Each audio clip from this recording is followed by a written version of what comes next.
नमस्कार दोस्तों, स्वागत है आपका तपस्वी आईएएस एकेडमी के वीडियो कोर्स इकोनॉमिक सब्जेक्ट्स के। ये लेक्चर्स चल रहे हैं। इसके अंदर ये 5th लेक्चर है। अगर पिछले 1 से 4 लेक्चर में अगर आपको कहीं पर कोई डाउट है तो आप मेल के अंदर क्वेरी पूछ सकते हैं या फिर हमें कॉल भी कर सकते हैं।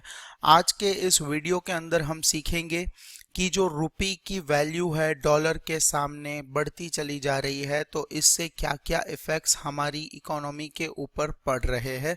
तो ये हमारा आज का टॉपिक है कि वैल्यू जो रुपी की कम हो रही है उसके ऊपर हमें क्या क्या बोझ आ रहे हैं। तो आज का जो वीडियो है वो यूपीएससी आईएएस एग्जाम के एसोसिएशन के साथ आपकी तरफ लाया जा रहा है। तो मैं हूं करदम रावल, ये मेरी थोड़ी सी डिटेल्स यहाँ पर लिखी हुई है। तो शुरू करते हैं कि रुपी डिवैल्यूएशन या फिर रुपी डेप्रिसिएशन, तो इसकी जो इफेक्ट है वो हमें इंपोर्ट और एक्सपोर्ट के ऊपर किस तरह से पड़ती है। तो आपने कई बार सुर्खियों में सुना होगा, और हाल के जो दिन चल रहे हैं ये मैं रिकॉर्ड कर रहा हूँ मई मंथ के अंदर 2018 में। तो आपने देखा होगा कि आजकल ऐसी न्यूज़ें कई बार सामने आती है कि भाई क्रूड ऑयल के दाम बढ़ गए हैं, क्रूड ऑयल के दाम बढ़ गए हैं। तो वहाँ पर हम देखते हैं कि हमारी रुपी जो है $1 के सामने हम देते हैं 68 रुपीज़ से या फिर उससे भी ज़्यादा। तो क्या कभी आपने ये सोचा है कि ये जो रुपी और डॉलर की आमने सामने जो प्राइस होती है वो कौन तय करता है? कि आज $1 के सामने आपको 68 देने हैं। 15 दिन पहले देखे तो 66 थे, आने वाले 15 दिन में हो सकता है 70 भी हो जाए। एक दिन आपने देखा होगा 44 था, 54 था, 64 था। तो ये जो प्राइस रहती है कि अगर आपको $1 परचेज करना है तो उसके सामने आपको आज सपोज करेंगे कि 68 रुपीज पे करने हैं, तो ये कौन डिसाइड करता है? तो ये जो वीडियो लेक्चर है उसके अंदर हम देखेंगे कि ये जो एक एवरग्रीन इकोनॉमी का कॉन्सेप्ट है कि प्राइस जो होती है रुपी की वो almost day by day volatility से चेंज होती रहती है। और ये अप्स एंड डाउन्स मार्केट के अंदर क्यों होते हैं, तो ये देखेंगे कि ये करेंसी मार्केट के अंदर क्या सिचुएशन चलती है जिसके कारण रुपी के डिवैल्यूएशन देखने को मिलते हैं या फिर रुपी का डेप्रिसिएशन देखने को मिलता है। तो इन दोनों के बीच में भी क्या डिफरेंस है। और हम ये भी देखेंगे कि 1947 यानी कि 15 अगस्त 1947 में जब हम आज़ाद हुए थे, हम अपने आप से अपने पैरों पे ऊपर खड़े होकर हमारे देश को चला रहे थे, तो उस वक्त हमें क्या देखने को मिला और हमारी जो करेंसी थी वो किस तरह से वर्कआउट करती थी और कहाँ पर हमारी वैल्यूज थी। और हमारा जो डॉलर के सामने रुपया था वो 1947 के अंदर $1 इज इक्वल टू 1 रुपी हुआ करता था। तो आज ये 68 तक पहुंच गया है। तो हमें इससे क्या क्या डिसएडवांटेजेस देखने को मिल रहे हैं, इसके ऊपर बहुत गंभीरता के साथ डिस्कशन लेंगे। और इंपोर्ट और एक्सपोर्ट के ऊपर खास करके इसकी क्या क्या इफेक्ट्स निकल के आती है वो हम जरूर से देखेंगे। तो यहाँ पे पहला तो क्वेश्चन हमें ये आना चाहिए हमारे दिमाग के अंदर कि हमारी जो डॉलर के सामने रुपी की जो प्राइस सेट की जाती है वो कौन करता है? क्या ये हिंदुस्तान के अंदर होती है, हिंदुस्तान के बाहर होती है? जो क्वेश्चन है, क्या ये गवर्नमेंट तय करती है कि डॉलर के सामने इतने रुपए रखे जाएंगे? क्या आरबीआई सेट करती है?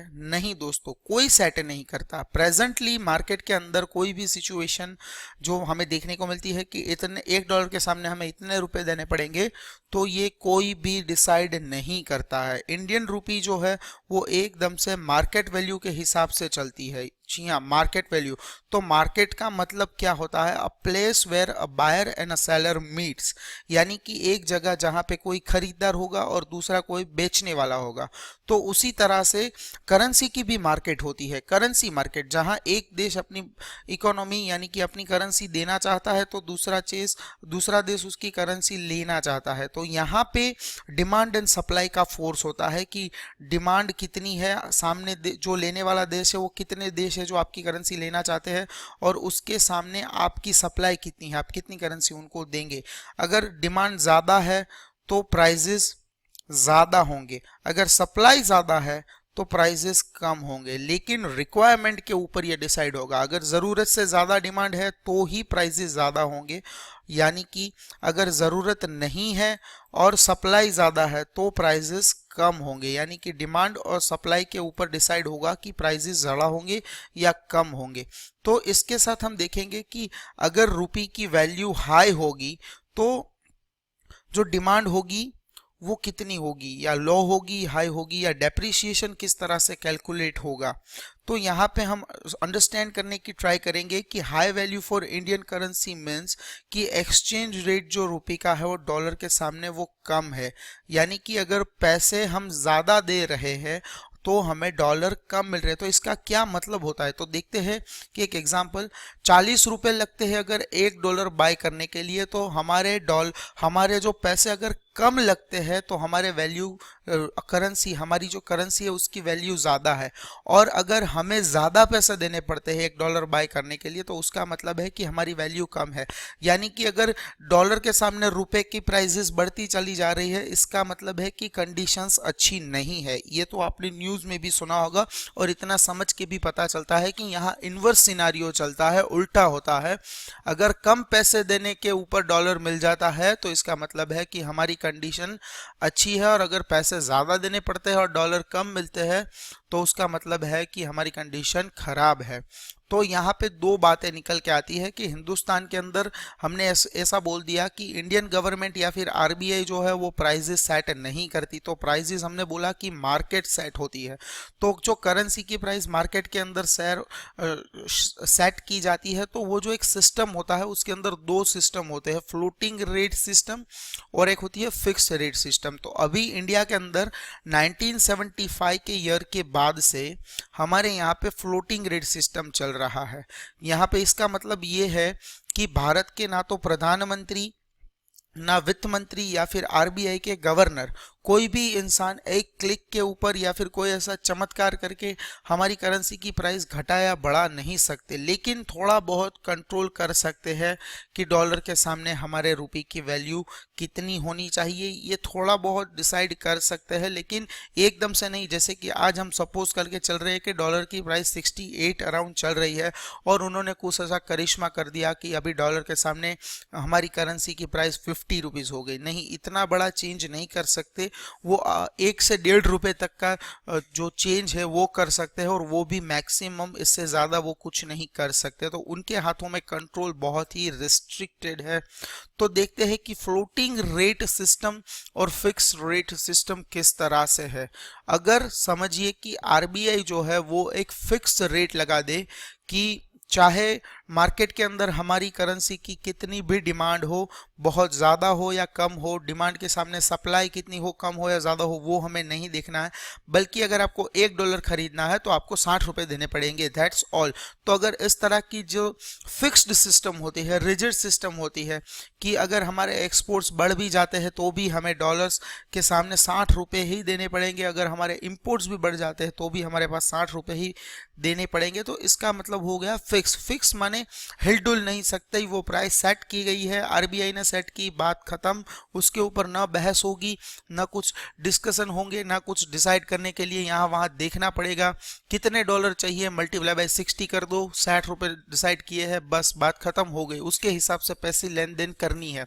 तो ये फिक्स रेट सिस्टम को ब्रिटन वुड सिस्टम भी कहा जाता है और पैक्ड करेंसी सिस्टम भी कहा जाता है। तो दोस्तों ये याद रख लीजिएगा, क्योंकि इस तरह के क्वेश्चंस पहले भी आ चुके हैं कि सिनोनियम्स फिक्स रेट सिस्टम के किस तरह से होते हैं और किस सिस्टम, ब्रेटन वुड सिस्टम को और किस नाम से भी जाना जाता है। तो उसका आंसर होगा पैक्ड करेंसी सिस्टम और फिक्स्ड रेट सिस्टम। तो इंडिया ने ये जो सिस्टम था फिक्स्ड, ये 1947 से 1975 तक कंटिन्यू किया, तकरीबन 27 सालों तक इसको कंटिन्यू किया, और उसके बाद थोड़ा बहुत कंट्रोल छोड़ा फ्लोटिंग सिस्टम के ऊपर और पार्शियल कंट्रोल अपने पास रखा थोड़ा बहुत, और वो लगा दिया 1993 तक। और 1993 के बाद जो हमारे रिफॉर्म्स वगैरह आए थे, और उसके बाद गवर्नमेंट्स भी इंडिया के अंदर इस टाइम पीरियड में बहुत चेंज होती रहती थी, तो उसके बाद हमने जो करेंसी वैल्यूएशन का मैकेनिज्म कर दिया वो एकदम से आर्टिफिशियल, और यहाँ पे सारी कंट्रीज जो है इंडिया के साथ फ्लोटिंग रेट सिस्टम के रिजाइम के अंदर आ गई, यानी कि सब लोगों ने फ्लोटिंग रेट सिस्टम को एक्सेप्ट कर लिया कि भाई जो मार्केट है वही डिटरमाइन करेगा कि हमारी करेंसी की क्या वैल्यू होगी। यहाँ पे जो पहले हम बात कर रहे थे कि $1 के सामने 60 रुपये फिक्स है, उस तरह से नहीं होगा, बल्कि जो फ्लोटिंग रेट सिस्टम है उसके अंदर होगा कि आप डिसाइड करो कि डिमांड और सप्लाई किस तरह से है, उसके ऊपर डिसाइड होगा कि डॉलर के सामने हमें कितने रुपए मिलेंगे या फिर कितने रुपए देंगे तो हमें डॉलर मिलेगा। तो ये हो गया फ्लोटिंग रेट सिस्टम। तो हम बात डिस्कस करते हैं कि रुपी डिवैल्यूएशन और रुपी डेप्रिसिएशन के अंदर क्या फर्क है। तो अगर डिवैल्यूएशन की बात होती है तो मैं पहले बता दूं कि डिवैल्यूएशन जो कॉन्सेप्ट है, डिवैल्यूएशन कॉन्सेप्ट फिक्स्ड करेंसी के अंदर आता है। अगर फिक्स्ड करेंसी सिस्टम हम यहाँ पे रखते हैं तो फिक्स्ड रेट सिस्टम जो है उसके अंदर अगर हम 60 रुपए से समझ लीजिए कि घटाकर इसको 58 कर देते हैं तो इसको बोलेंगे डिवैल्यूएशन। यानी कि प्राइस हमने रखी थी फिक्स्ड, उस फिक्स्ड प्राइस को भी समय अंतराल के साथ चेंज तो करना पड़ेगा, महीने के हिसाब से, 15 दिनों के हिसाब से, 7 दिन के हिसाब से, 3 महीने, 6 महीने, 1 साल। तो उसके बाद जब भी हम चेंज करते हैं, हम यानी कि गवर्नमेंट या फिर आरबीआई जब भी इस रेट को 60 रुपए से नीचे दाम के ऊपर सेट करेगी, तो हमने अज्यूम किया कि 58 के ऊपर सेट करेगी, तो उस सेट की गई अमाउंट का मतलब होगा कि जो एग्जिस्टिंग प्राइस है उससे की प्राइस नहीं रखी गई है, जो वो प्राइस कम है, तो वो कम प्राइस को बोलेंगे डिवैल्यूएशन, यानी कि हमारे रुपए की कीमत घटी है।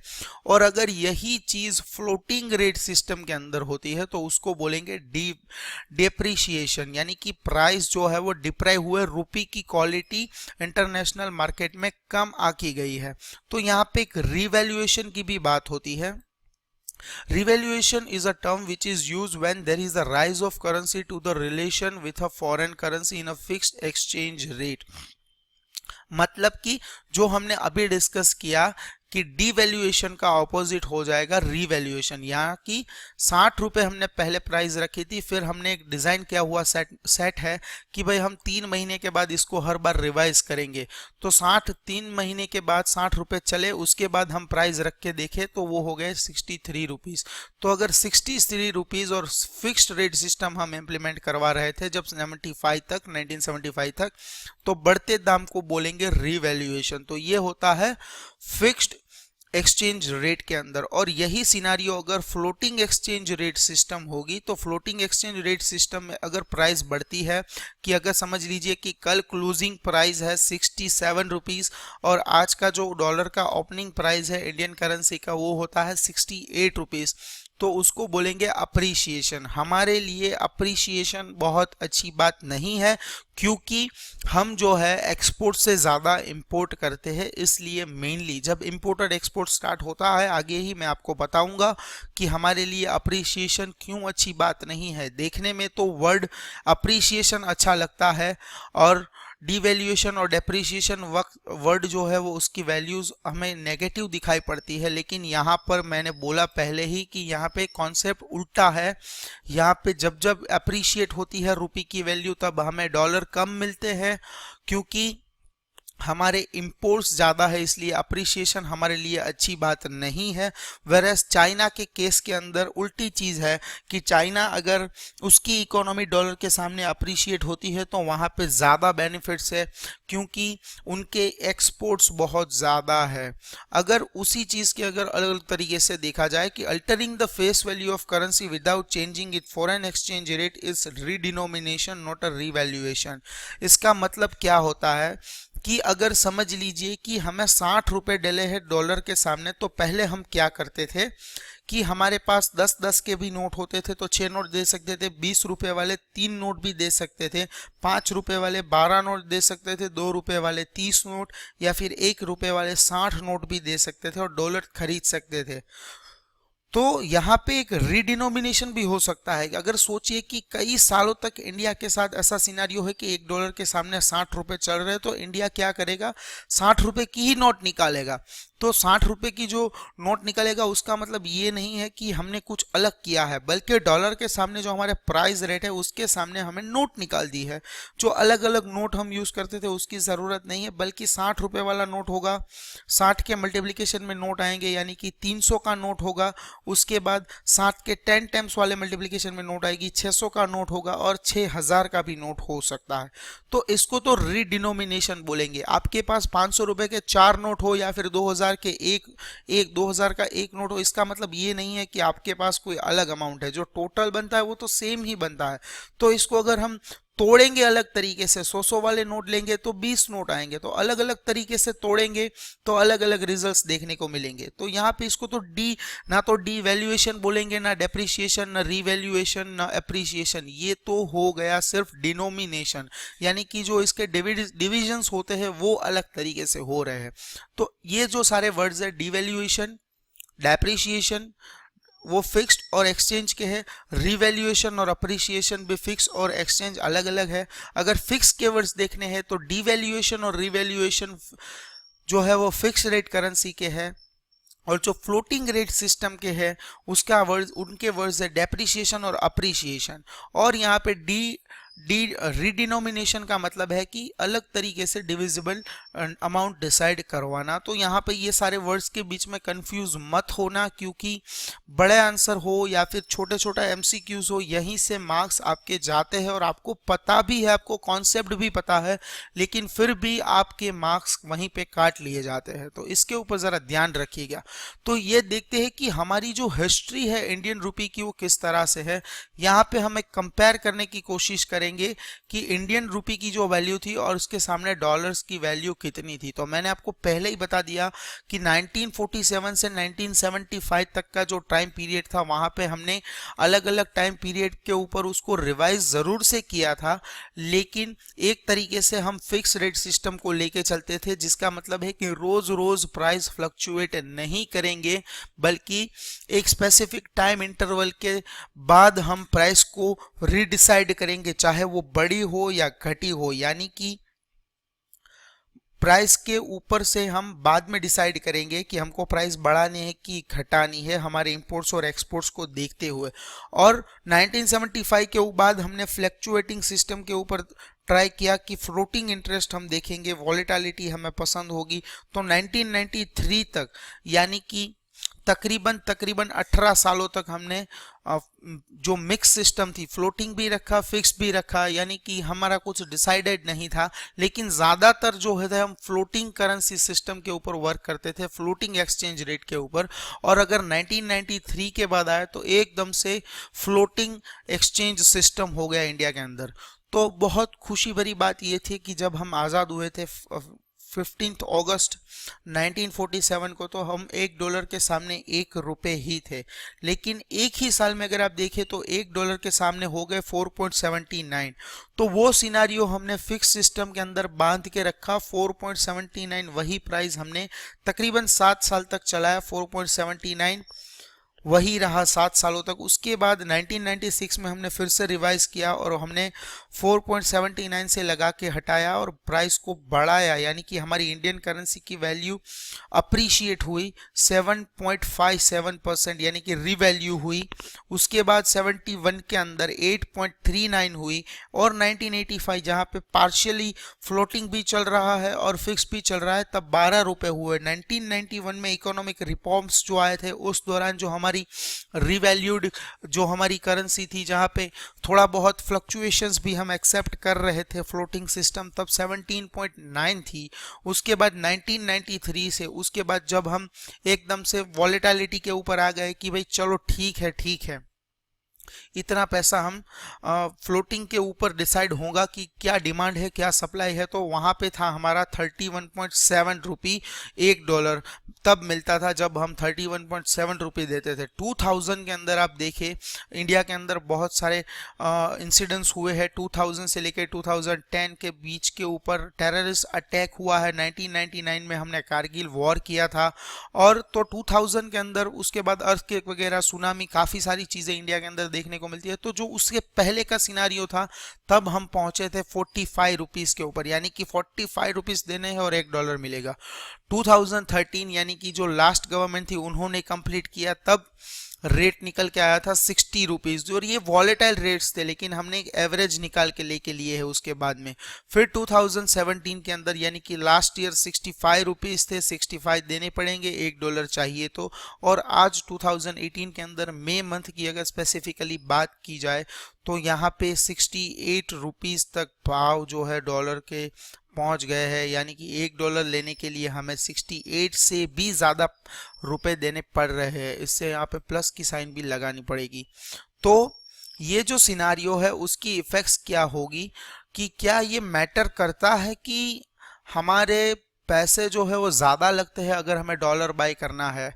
तो ये अगर आप स्पेसिफिकली पूछे कई इकोनॉमिक एक्सपर्ट से तो नहीं दोस्तों, ऐसा नहीं है कि हर बार ऐसा हो कि अगर आपको अपनी करेंसी ज़्यादा देनी पड़ती है और सामने की करेंसी आपको कम मिलती है, इसका मतलब है कि आपकी करेंसी वीक है। नहीं, ऐसा नहीं है। ये नहीं भूलना चाहिए कि जो एक्सचेंज रेट है करेंसी का वो एकदम से मार्केट के ऊपर डिसाइड होता है और बाइंग और सेलिंग के ऊपर, यानी कि डिमांड और सप्लाई के ऊपर देखने को मिलता है।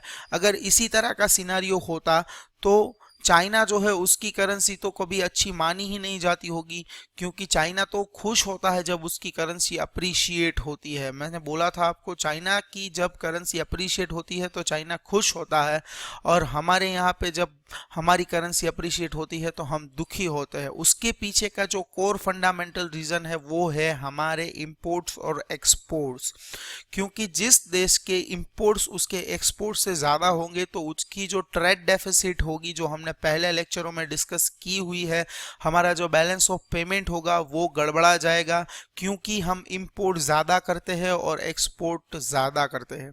अगर इसी तरह से इंडिया के अंदर ही कंपेयर करके देखना है तो मैं यहाँ पे आपको ये भी समझाता हूँ कि $1 माने ₹1 था 1947 के अंदर, और 2017 के अंदर 65 रुपीस था। तो क्या इसका मतलब ये है कि हमारी जो इकोनॉमिक कंडीशन है, हमारी नेशन की जो कंडीशन है वो 1947 से आज खराब है? नहीं दोस्तों, 1947 से आज हमारी कंडीशन बहुत अच्छी है। तब हमारे पास अपने खुद के तो प्लेन्स भी नहीं थे, आज हमारे यहाँ पे कई सारे देशों की एयरलाइंस कंपनी भी काम करती है। तब हमारे पास इतना road network, water network, LAN network, यानी कि इवन जो हमारा रेल नेटवर्क था, तो रेल नेटवर्क भी हमारा इतना डेवलप नहीं था। इतने अच्छी प्रकार की train, flights, vehicle transportation modes ये भी नहीं थे। इंफ्रास्ट्रक्चर हमारे यहाँ पे नहीं था, इतने फ्लाईओवर्स नहीं थे। तो ये जो मॉडिफिकेशंस हमें देखने को मिले हैं तो ये इंपोर्ट और एक्सपोर्ट की बदौलत है। जो चाहे कुछ भी हो, हमारी वैल्यू इतनी अप्रिशिएट भले ही हुई हो, लेकिन उसके सामने हमें काफ़ी ज़्यादा डेवलपमेंट किया है। तो क्या होगा कि फॉल इन रूपी वैल्यू, अगर हम सोचेंगे कि अगर रूपी की वैल्यू जो है वो घटती है तो क्या ये हमारे लिए अच्छी बात होगी या बुरी बात होगी? दोस्तों, समझने वाली बात यह है कि डॉलर के सामने रूपी की वैल्यू बढ़े या घटे ये बहुत महत्वपूर्ण नहीं है, बल्कि जो हमारे वित्त मंत्री है और जो आरबीआई के गवर्नर है वो तो ये सोचते हैं कि इंडिया की जो करेंसी है उसकी जो वॉलेटिलिटी है, यानी वॉलेटिलिटी का मतलब मैं आपको समझाना चाहूंगा कि एकदम से उछल कूद करते रहना, एक जगह पे एक नंबर के ऊपर या फिर कुछ नंबर के आसपास इर्द गिर्द घूमते रहना, ये नहीं होता है हमारी करेंसी के अंदर। आप देखो, एक साल में हम ₹2 मूव कर गए, 2017 से ₹3 तक मूव कर गए, यानी कि 2017 में हम 65 थे, आज 68 तक पहुंच गए। और 2013 में जब गवर्नमेंट थी तो मैंने आपको बताया था कि भी 60 रुपीज थी। तो आज ये 4-5 साल के अंतराल के अंदर आप देखें तो ₹8 की वॉलेटिलिटी देखने को मिली। हमारे लिए ये अच्छी बात नहीं। हमारी जो करेंसी वो एक तरह से जैसे फिक्स्ड में हुआ करती थी उसी तरह से कुछ अमाउंट के बीच में मूव करती रहनी चाहिए, चाहे वो 50 से 52.5 तक घूमती रहे या फिर 60 से 63 तक, यानी कि 60 से 63 की रेंज में रहे, या फिर 68 से लेके 70 की रेंज में रहे, लेकिन रहनी एक रेंज के अंदर चाहिए। हमारी जो है वो रेंज के अंदर नहीं रहती, बल्कि हल्की हल्की होते हुए बढ़ती रहती है।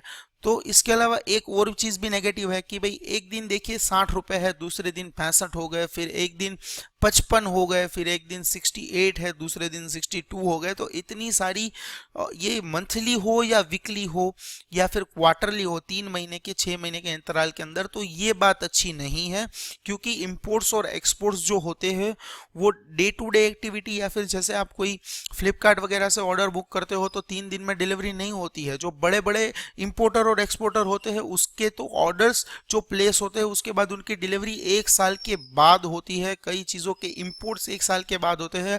तो इतनी वॉलेटिलिटी अच्छी नहीं है। इसके अलावा अगर मैं आपको ये अलग एग्जांपल के तरीके से भी समझाऊं तो समझ लीजिए कि इंडिया ने अमेरिका को ऑर्डर दिया कि हम आपसे एक हेलीकॉप्टर खरीदेंगे हमारी आर्मी के लिए, और उस हेलीकॉप्टर की प्राइस हैगी $1 लाख।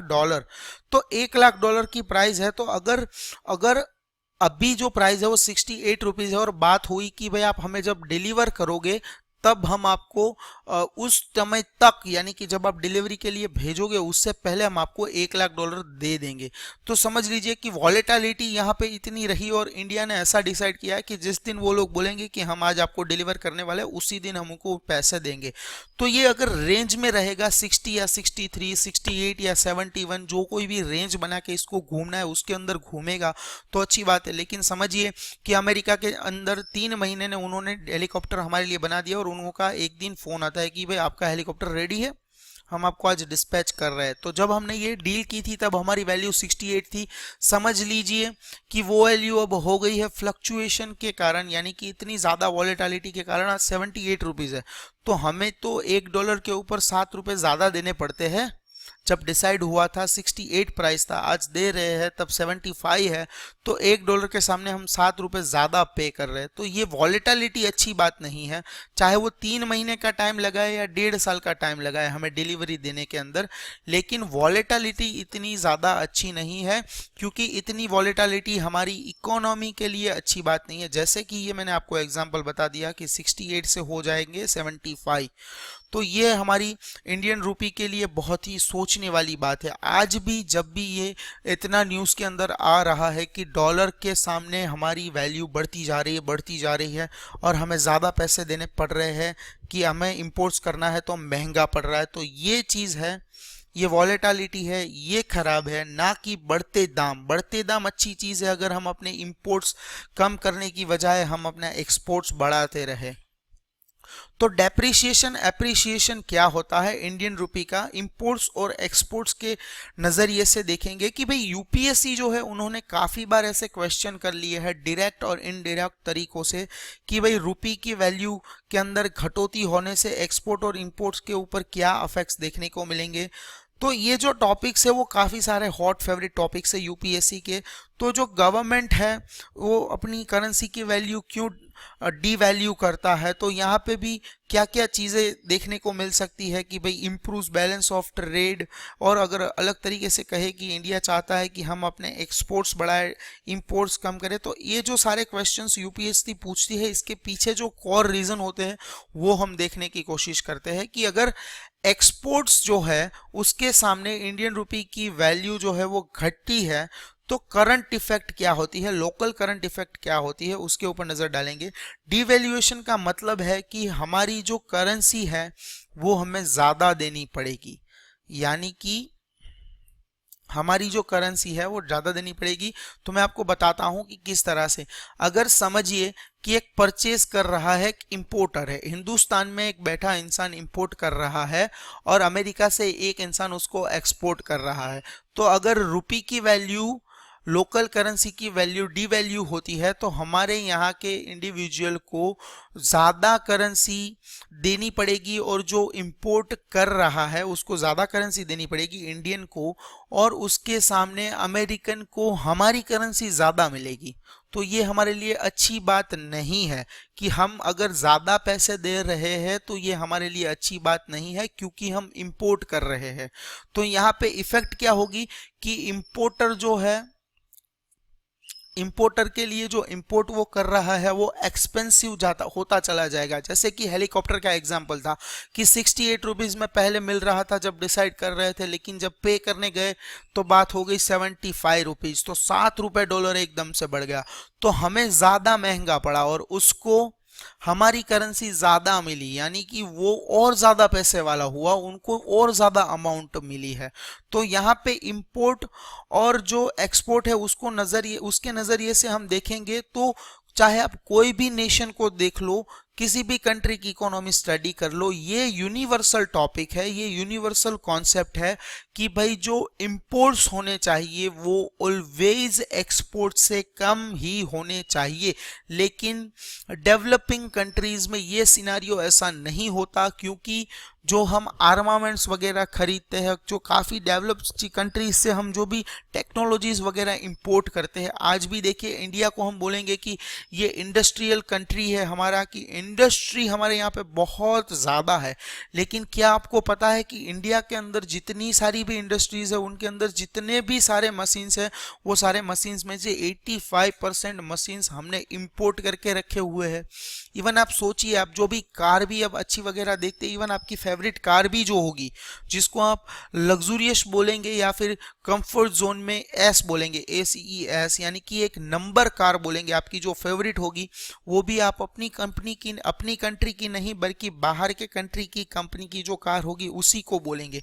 यानी कि जहां जहां पे हमें ह्यूमन फोर्स को कम करना है या फिर हमें अच्छी क्वालिटी चाहिए, वो सारे के सारे इक्विपमेंट्स हमने इंडिया के अंदर इंपोर्ट करके रखे, हम खुद नहीं बनाते। क्यों नहीं बना सकते? बना सकते हैं, लेकिन फिर भी हम नहीं बनाते। और हम ही अगर हमारी चीज यूज नहीं करेंगे तो दूसरे देश को हम वो एक्सपोर्ट कैसे करेंगे? वो हमारी प्रोडक्ट लेंगे भी क्यों? अरे भाई, आपकी कंट्री में आपकी कार नहीं चल रही तो हमारे यहाँ पे बेच के क्या करोगे? नैनो है जो इंडिया के अंदर ही सक्सेस नहीं रही, तो हम उसको कैसे अमेरिका में बेचेंगे, कैसे यूके में बेचेंगे, कैसे कनाडा में बेचेंगे, कैसे ऑस्ट्रेलिया में बेचेंगे? वो लोग भी बोलेंगे ना कि अगर आपकी प्रोडक्ट है, आपके कंट्री से आ रही है, तो आपको वहां पे सक्सेस रेट होना चाहिए। और उसका ही मैं आपको एक पॉजिटिव एग्जांपल भी दिखाऊंगा, जैसे कि नैनो का दिया। तो यहाँ पे देखिए, इंडिया के अंदर बजाज और हीरो के जो टू व्हीलर्स है वो बहुत ही सक्सेसफुल टू व्हीलर्स है। दोनों कंपनी हिंदुस्तान की है, यानी कि हीरो भी इंडियन कंपनी है और बजाज भी इंडियन कंपनी है। तो बनी ही यहाँ पे है और बनाती भी यहाँ पे। तो इवन हमारी जो रेस है डेवलपिंग कंट्रीज की रेस, उसके अंदर काफी सारे कंट्रीज है जिसके साथ हम ये अपने जो मोटर बाइक्स है, जो टू व्हीलर्स है, हम उन लोगों को बेचते हैं। तो वहां पे ये चीज बिकती है बिकॉज ये यहाँ पे भी चलती है। इवन महिंद्रा जो कंपनी है जो टू व्हीलर्स, इसके अलावा फोर व्हीलर्स और हैवी व्हीकल्स बनाती है, वो भी बाहर के कंट्रीज में चलती है। अगर हम अपनी कंट्री के अंदर अपनी प्रोडक्ट नहीं खरीदेंगे तो बाहर जाके उस प्रोडक्ट को हम कैसे बेच पाएंगे? एक सेल्समैन है जो आपके यहाँ पे वॉशिंग पाउडर या शैम्पू बेचने के लिए आया है, वो खुद भी अब वो प्रोडक्ट यूज नहीं करता, तो क्या आप उनसे वो प्रोडक्ट खरीदोगे? ऑब्वियसली नहीं खरीदोगे, क्योंकि उसको खुद के ऊपर भरोसा नहीं है कि मैं यूज करूं या ना करूं, अच्छी प्रोडक्ट होगी कि नहीं। तो वो हमारी प्रोडक्ट कैसे खरीदेगा? बहुत ही हल्की फुल्की बात है, लेकिन ये हमारी लोगों को, हमारी देश की जनता को समझ में नहीं आती कि हमें दूसरे कंट्रीज की महंगी और लुभावनी चीज़ों से आकर्षित नहीं होना है, बल्कि हमें इंडिया के अंदर जो चीज़ मिल रही है उसको लेना है, और जो नहीं मिल रहा है तो हमें डिमांड पेश करनी है। कंपनीज बैठी है यहाँ पे, स्टार्टअप इंडिया जैसे अच्छे प्रोजेक्ट्स भी है कि अगर आप कुछ बोलेंगे कि विदेश में है, हमारे यहाँ पे नहीं है, तो आप आवाज लगाइए, देश को बताइए कि ना कुछ इसका एडवांटेज मिलेगा। और जो हमारा जो प्राइम मोटिव होना चाहिए कि हमारे इंपोर्ट्स कम हो और एक्सपोर्ट्स बढ़े, तो यहाँ पे हम कुछ हद तक अगर हर कोई समझना शुरू कर देगा तो बहुत बड़ी इफेक्ट देखने को मिलेगी। और जो हमने इससे पहले के लेक्चर में रखा था कि भाई 2043 तक हमें third world largest economy GDP के तरीके से भी ये वो सब बन के दिखाना है। तो अगर आप लोग समझना शुरू कर दोगे, ग्रेफाइन कम्युनिकेशन करें, जिनसे भी आप कम्युनिकेट करते हैं उनको बताइए। और जो ये इसके अलावा ये तो ऑटोमोबाइल सेगमेंट देखा, इतने बहुत सारे सेगमेंट है। इवन मेडिकल टर्म्स के अंदर भी हम काफ़ी सारी मेडिसिन जो है वो दूसरे कंट्रीज की ही लेते हैं, लेकिन उसको रॉ मटेरियल जो भी चीज़ें हैं वो तो हम ही बना के बेचते हैं, तो हम क्यों अपने लिए नहीं बना रहे हैं। दूसरी चीज़ है कि इलेक्ट्रॉनिक आइटम्स जैसे कि मोबाइल, एसी, फ्रिज, टीवी, तो ये सारी चीज़ें भी हम अपनी कंट्री की जो कंपनीज है उससे नहीं खरीदते बल्कि बाहर की कंपनी से खरीदते हैं, तो ये भी अच्छी बात नहीं है। तो ये सारी चीज़ें हमें रोकनी है। हमारी सरकार ने 1991 के अंदर इकोनॉमिक रिफॉर्म्स लाए हैं, लेकिन इसका मतलब ये नहीं कि हम नहीं समझ सकते। गवर्नमेंट आपको नहीं बोलेगी कि भाई आप जर्मनी की कंपनी का एसी ना लो, फ्रांस की कंपनी का फ्रिज ना लो, कोरिया की कंपनी का मोबाइल ना लो, चाइना की कंपनी का मोबाइल ना लो। आपको खुद को समझना है और खुद को बोलना है, देश को बताना है कि भाई हमारे देश के अंदर ये चीज़ें नहीं है, ये क्वालिटी आप नहीं दे पा रहे हो, तो आप उसके अंदर सुधार लाइए और इंडिया में ही बनाइए, इंडिया में ही हमें बेचिए और आप ही बनाइए। हमें दूसरी कंट्री की कंपनी भी नहीं चाहिए कि भाई जर्मनी की कंपनी यहाँ आके बनाए और हमें भेजे, कोरिया की कंपनी यहाँ आके बनाए और हमें भेजे। ये आपको सरकार नहीं बोलेगी, खुद समझना है, तभी देश आगे बढ़ पाएगा। और हर हिंदुस्तानी अगर देश की मदद करेगा तो ही हमारे इंपोर्ट्स कम होंगे, क्योंकि इंपोर्ट्स जो करते हैं इंपोर्टर से, वो इंपोर्ट किस लिए करते हैं? हम लोगों के लिए करते हैं, for the common people of the nation. वो खुद के लिए तो नहीं करते ना, वो तो अपने पर्सनल यूज के लिए नहीं करते, वो तो अपना बिजनेस कर रहे हैं। तो इंपोर्ट्स कम करने के लिए बहुत ज़्यादा सोचने की ज़रूरत है। और ये जो एक्सप्लेनेशन में इतना आपको स्ट्रेस करके दे रहा हूँ, उसके पीछे जो प्राइम चीज है वो यहाँ पे हमने बात की कि लोकल करेंसी इफेक्ट की बात कर रहे हैं। लोकल करेंसी इफेक्ट कि हम लोगों के ऊपर इसकी इफेक्ट क्या पड़ने वाली है। महंगाई बढ़ती ही चली जाएगी अगर इंपोर्ट्स आप बढ़ाते ही रहोगे। इंपोर्ट्स कम करने हैं, एक्सपोर्ट्स बढ़ाने हैं। अगर ये नहीं कर रहे, आप एक्सपोर्ट्स नहीं बढ़ा रहे, हम तो चाहते हमारे एक्सपोर्ट्स बढ़े, लेकिन 1947 से लेके जिस इमेजिन कर रहे हैं ना नंबर को कि इतना हमारा एक्सपोर्ट होना चाहिए, उससे हम 20% भी अचीव नहीं कर रहे हैं। तो एक्सपोर्ट नहीं बढ़ रहा है, ठीक है, धीरे धीरे बढ़ रहा है, कोई बात नहीं, लेकिन हमारा जो एक्सपोर्ट नहीं बढ़ रहा है तो उसके सामने हमारे इंपोर्ट जो है वो रैपिड फायर तरीके से बढ़ता चला जा रहा है। रैपिड फायर तरीके से एक एक चीज हम बाहर के देश से इतनी ज्यादा ले रहे हैं, इतनी ज्यादा ले रहे हैं कि हमारी करेंसी वो डीवैल्यूएट होती चली जा रही है, होती चली जा रही है, होती चली जा रही है, और डॉलर के सामने हमारे रुपये की प्राइस बढ़ती ही जा रही है। तो यहाँ पे देखेंगे कि एक्सपोर्टर के नजरिए से तो ये बात कर रहे थे है कि एक्सपोर्ट हमारे किस तरह से बढ़े उसके ऊपर। तो यहाँ पे अगर एक्सपोर्ट्स बढ़ाते हैं और जो रुपये की वैल्यू है उसके अंदर वॉल्यूम में क्या इफेक्ट आएगा, अगर बढ़ाते हमारा जो एक्सपोर्ट है वो हम बढ़ाते हैं तो हमारी वैल्यू के अंदर जो ये प्राइस बढ़ती चली जा रही है, जैसे चाइना के अंदर होता है, अगर ऐसा इंडिया के अंदर होगा तो कैसे होगा, ये वाली स्लाइड में हम एग्जाम्पल के साथ समझेंगे। इससे ज़्यादा भी एग्जाम्पल मैं आपको दूंगा। समझ लीजिए कि अमेरिका जो है वो इंपोर्ट कर रहा है और इंडिया जो है वो एक्सपोर्ट कर रहा है। तो अगर इंडिया एक्सपोर्ट कर रहा है अमेरिका को एप्पल, तो समझ लिए कि अभी डॉलर और रुपये की जो प्राइस रेंज है वो कुछ इस तरह से है कि अगर आप 50 रुपए दोगे तो आपको $1 मिलेगा। और इंडियन गवर्नमेंट आती है और हमारी रुपये को डीवैल्यू करती है, यानी कि प्राइस को रीसेट करती है। भाई आपको जो चीज़ अभी 50 में मिल रही थी वो आपको 100 में मिलेगी। एकदम से हमारी करेंसी जो है डबल्ड हो जाती है, डीवैल्यू हो जाती है। दिखाई ऐसा पड़ता है कि ये नेगेटिव चीज़ है, 50 रुपए का लीटर दूध होगा तो अब 100 रुपए का लेना पड़ेगा।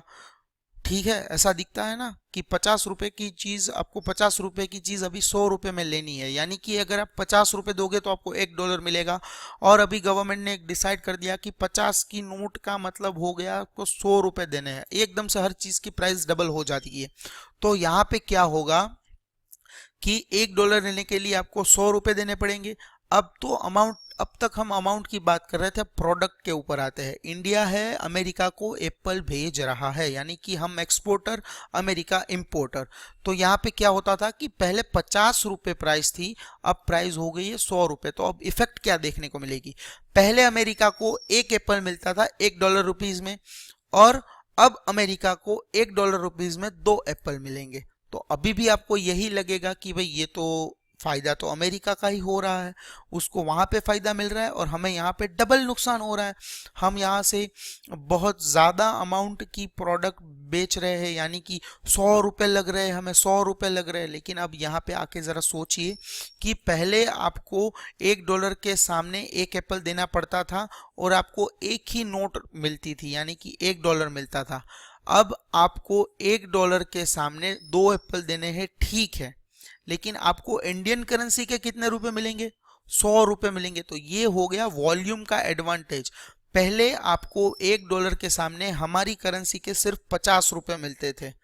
प्राइस जब हमने चेंज कर दी, डिवैल्यू कर दी और हमारी करेंसी की प्राइस हमने डबल कर दी, तो यहाँ पे क्या इफेक्ट निकल के आया कि अगर आप $1 कमा रहे थे उस समय पे, तो आपकी करेंसी के ऊपर आपको 50 रुपए मिल रहे थे। लेकिन आज जब 50 से भाव 100 रुपए हो जाता है, तो हम $1 जब अर्न करेंगे तो उसके सामने हमें मिलेंगे 100 रुपए। तो ये हो गया बड़ा सा एडवांटेज। दूसरा जो एडवांटेज है वो ये है कि अमेरिका जो चाहेगा कि भाई आप हमको तो पहले $1 में एक ही एप्पल मिलता था, तो उनको वो शायद महंगा भी लगता होगा और जिनको नीड नहीं होगी वो नहीं भी लेते होंगे।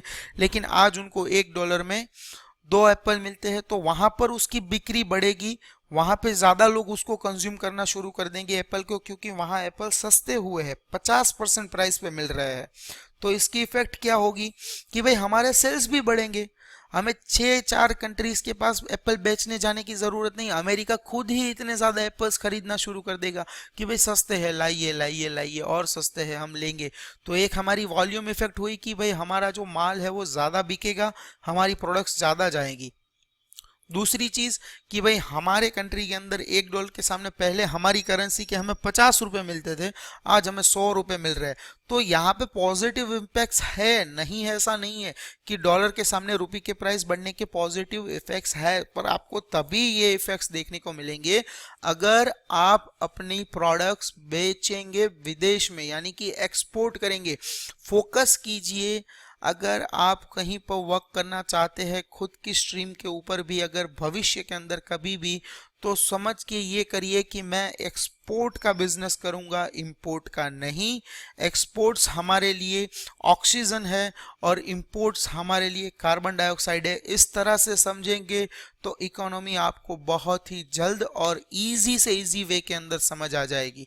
तो अंत के अंदर, कंक्लूजन के अंदर क्या बात होगी कि भाई यूएस के डॉलर के सामने रुपये की प्राइस के घटते बढ़ते दामों की जो चेंजेस है उसकी इफेक्ट्स क्या होगी। अगर हम अपने एक्सपोर्ट्स बढ़ाएंगे तो हमारे यहाँ पे बहुत ज़्यादा बेनिफिट्स होगा। और दूसरी चीज़ कि भाई जो हमारी अगर इकोनॉमी हो फॉल भी होती है या बढ़ती भी है, लेकिन सॉफ्टवेयर कंपनीज जो है, हमारा सर्विस सेक्टर, ये बहुत ही अच्छा वर्क करता है, यही हमारे लिए डॉलर्स लाता है।